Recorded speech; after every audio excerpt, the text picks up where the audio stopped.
నేడే మేడే అయితే కార్మిక చట్టాలు అమలు అలాగే వాటిలో ఉన్న సాధక బాధకాలు ఏ పార్టీ అధికారంలోకి వచ్చినా కార్మికులు పట్టించుకుంటోందా ఇవన్నీ కూడా మనం మాట్లాడుతూ వస్తున్నాం. అలాగే రీసెంట్గా కార్మిక చట్టాలకు అంటే లేబర్ కోడ్స్కి సంబంధించి మాట్లాడుతున్నాం. వాటికి సంబంధించి ఆల్రెడీ మనతో పాటు మాట్లాడడానికి సతీష్ గారు బీఆర్ఎస్ నుంచి, వెంకట్ నాయక్ గారు కాంగ్రెస్ నుంచి, అండ్ వెంకటరెడ్డి గారు బీజేపీ నుంచి, and analyst Sadiq Ali sir ఉన్నారు.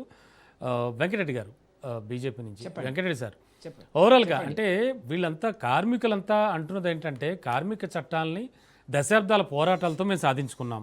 ఇవన్నీ చూడడానికి ఒకే గొడుగు కిందకు తెచ్చినట్టు అనిపించినా చెప్పినా వీటి వెనక్కున్న అసలు ఉద్దేశం ఏంటంటే యజమానులకు మరింత స్వేచ్ఛ ఇవ్వడం అంటున్నారు.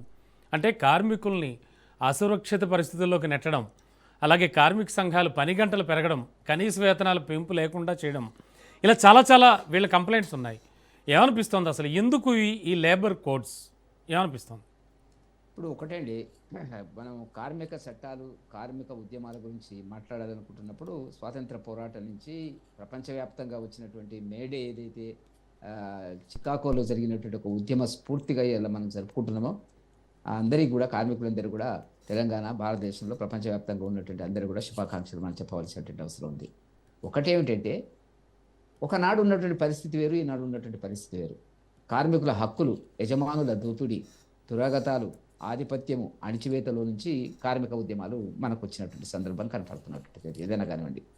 కానీ వాళ్ళ పరిస్థితులు మారిపోయినాయి. ఇప్పుడు గమనించాల్సింది ఏంటంటే మోదీ గారు అన్ని చట్టాలను నేను చదివినంత వరకు, నేను చూసినంత వరకు పేమెంట్స్ ఆఫ్ వేజెస్ యాక్టు అనేటువంటిది 1948 51 ఉండేది, బోనస్ యాక్టు 1965 ఉండేది, ఇండస్ట్రియల్ డెవలప్మెంట్ యాక్ట్ 1951 ఉండేది.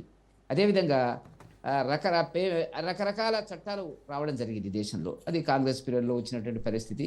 ఆనాడు ఏ చట్టమైనా ఒకటి గుర్తుపెట్టుకోండి, ఆనాడు ఉండేటువంటి వాస్తవ పరిస్థితులు, యాజమాన్యము, ఉత్పత్తి రంగాలు, సేవా రంగాలు.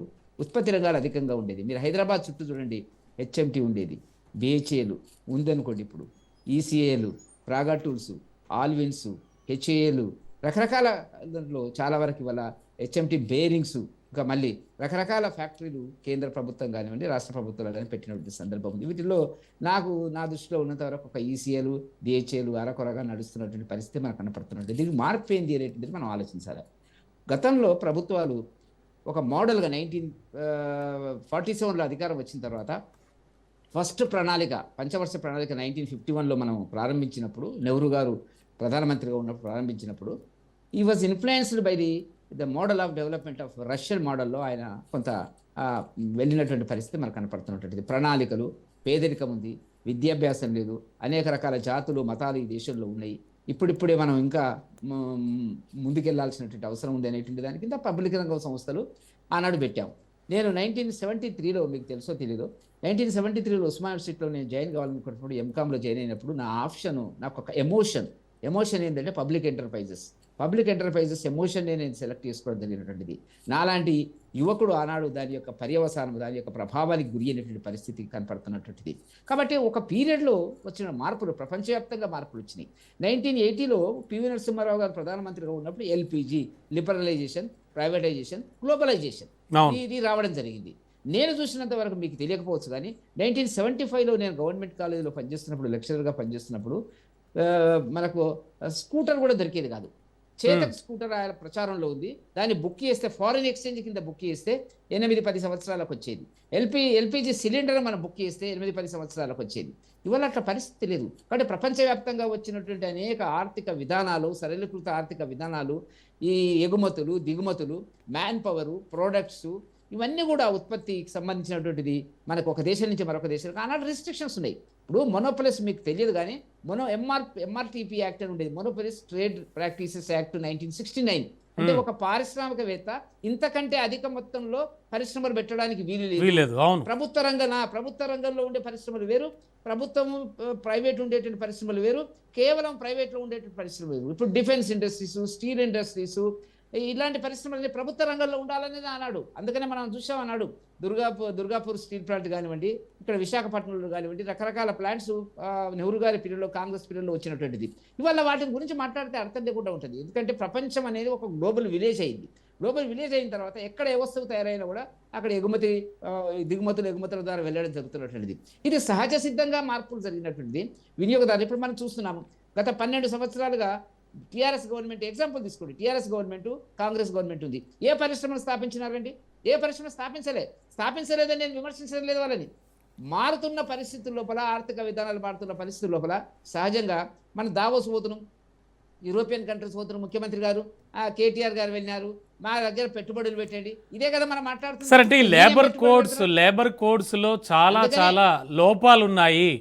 ఎందుకంటే కాంట్రాక్ట్ ఉద్యోగాలన్నీ విస్తరించడం ఇవన్నీ కూడా ఇందులో దాగున్నాయని చెప్తున్నారు వాళ్ళు. ఇప్పుడు ఒక్కటండి, ఈ దేశంలో దురదృష్టవశాత్తు ఈ ట్రేడ్ యూనియన్స్ నడుపుతున్నటువంటి కొంత వామపక్ష సరళీకృత, మీరేమనుకోవద్దు, సరళీకృత విధానాలను అవలంబించేటువంటి వాళ్ళు ఎక్కువ మంది ఉండడం వల్ల వాళ్ళ నైజం ఇప్పుడు అదే కదా. ఎక్కడుంది కమ్యూనిజం అనేటువంటిది భారతదేశంలో ఆలోచిస్తే ఎక్కడుంది మనకు అర్థమైతలేదు. కమ్యూనిజానికి, ట్రేడ్ యూనియనిజానికి కొంత ఐఎన్టీసీ, హెచ్ఎంఎస్, లేకపోతే రకరకాల ఏఐటీసీ, రకరకాల సంఘాలు ఉన్నాయి. వాటి విమర్శలు అంతే ఉంటాయి. కాకపోతే ఇప్పుడు కొంత పెట్టుబడులు పెట్టేటువంటి వర్గాలకి కొంత భద్రత ఇవ్వాలా, పెట్టుబడి భద్రతనే కాకుండా ఇవాళ విదేశీ పెట్టుబడిదారులు వస్తున్నారు. విదేశీ పెట్టుబడిదారులు మీరు ఇక్కడ తీసుకొచ్చి హైదరాబాద్లో ఫ్యాక్టరీ పెట్టిస్తే, హైదరాబాద్ చుట్టూ రంగారెడ్డి జిల్లాలో ఫ్యాక్టరీ పెట్టి మీరు సమ్మరి చేసేటువంటి పరిస్థితికి వస్తే అతను ఎందుకు వస్తాడండి? మీరు మనకు చేతగాకనే విదేశీ పరిశ్రమలను మనం ఆహ్వానిస్తున్నాం. దీంట్లో సందేహం లేదు. ఒకనాడు ఇట్లా లేదు, 40-50 ఏళ్ల కింద ఇట్లా పరిస్థితి లేదు. ప్రభుత్వం అనేక పరిశ్రమలు పెట్టింది, ఇవాళ ప్రభుత్వం పెట్టే పరిస్థితి లేదు. దురదృష్టవశాత్తు ప్రభుత్వాలు ఏం జరిగిందంటే సంక్షేమ కార్యక్రమానికి ఓటు బ్యాంక్ రాజకీయాలకు పరిమితమైనవి అయిపోయి పరిశ్రమలకు ఏ ఒక్క పరిశ్రమ మీరు చెప్పండి, ఒక పరిశ్రమ ఈ 10 ఏళ్ల లోపల మనం పెట్టినటువంటి పరిస్థితి లేదు. ఉన్న పరిశ్రమలు మూసేసే పరిస్థితికి వస్తుంది.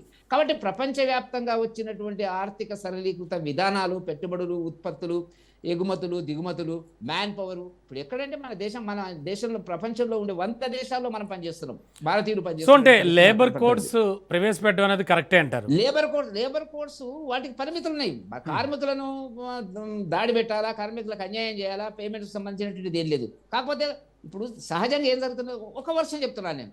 నా స్టడీస్లో తేలింది ఏంటంటే ఇవాళ పబ్లిక్ రంగ సంస్థలు లేకుండా పోవడానికి 2 కారణాలు చెప్తున్నారు. ఒకటి ప్రభుత్వ విధానాలని చెప్తున్నారు, 2 కార్మికుల విధానాలని చెప్తున్నారు. హక్కుల కోసమే పోరాడతాం, హక్కుల కోసం బాధ్యతల నుంచి దూరంగా ఉంటాం అనేది మంచిది కాదు. దేశ భద్రత డెఫినెట్లీ మీ వెర్షన్ చెప్పారు. డన్. సాదిక్ అలీ సార్ దగ్గరికి వెళ్దాం.